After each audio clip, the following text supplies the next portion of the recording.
Hello there, my name is Zila Langshan. I'm the founder of HiQuity Solutions. We are taking a look at a strategic breakdown of a new federal funding opportunity released by SAMHSA in a pack of 3 this last Friday at the end of the business day.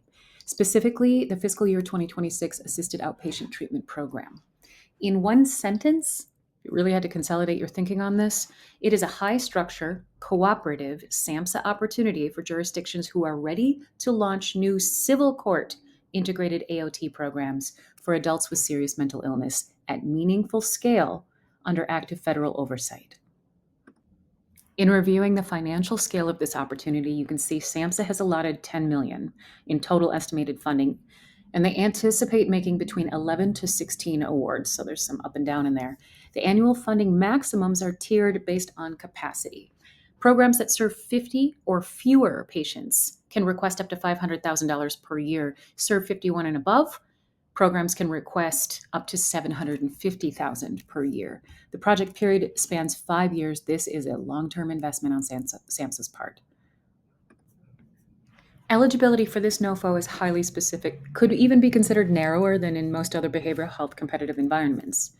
Entities include counties, cities, mental health systems or authorities, mental health courts, or other entities that hold direct authority under state law to implement, monitor, and oversee assisted outpatient treatment.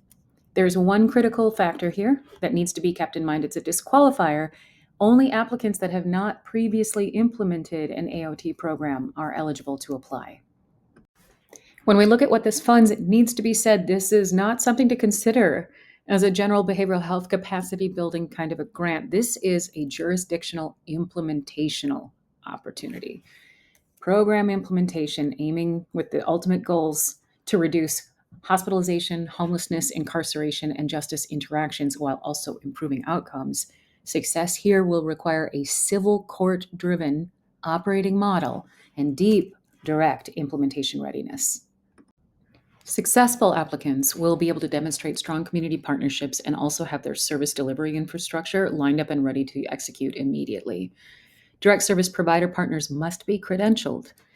Letters of commitment are not letters of support, they are concrete, and they are required from these partners as proof of readiness.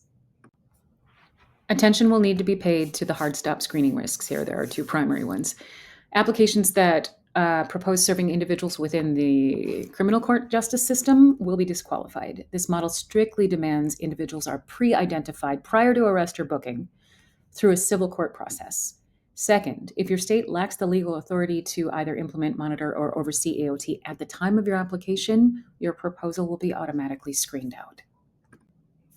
Taking a look at the scoring architecture to figure out where the value lands here, Section A is most heavily weighted. Population served and needs statement, 30 points, 30%. Section B, proposed implementation approach, follows closely behind. Combined, that is 55% of your total score. Well, we take this to mean that the competitive strength is going to rely heavily on proving your legal authority, utilizing current prevalence data to document need, and then presenting a highly credible and, make no mistake about it, rapid operational design. That rapid operation design, that cycle, it's going to create some pressure. SAMHSA is expecting a fast and compressed build-out. Within 2 months of the award, you'll need to have established your AOT management team. By month 3, intake protocols, rights protections, referral pathways need to be secured. Month 4, a staff training plan. Month 5, a community systems map. Most importantly, actual direct client services must begin within 8 months of receiving the award. So this is going to compress whatever standard startup risks are into an incredibly short timeline. It can't be said enough, the quality of your implementation design matters. This is a cooperative agreement. SAMHSA maintains active federal programmatic involvement and oversight. Compliance regarding your key personnel is pretty strict. The project director needs to maintain a minimum of 50% level of effort. Your project court coordinator, a minimum of 25% level of effort. Additionally, performance tracking can be rigorous. It requires client-level data entry into SAMHSA's SPARS system at intake, 6 months, 12 months, and then annually thereafter. The central takeaway here is that this process is going to heavily favor any applicant who shows up implementation ready on day 1, not professing concepts, stages, plans, etc. High structure, high precision. To position yourself competitively, you'll need to be able to prove immediate jurisdictional readiness, clearly defined referral pathways, binding partner commitments, and then a highly realistic timeline, all of this together, in order to hit that 8-month service delivery launch. As you move into decision making on your next steps, rigorously verify your state law authority. Ensure your organization has never implemented an AOT program previously. Assess your right fit, pressure test your operational readiness, and then begin the work on building a compliant and highly scored response strategy as early in this application cycle as possible. Applications are due April 20th at almost midnight.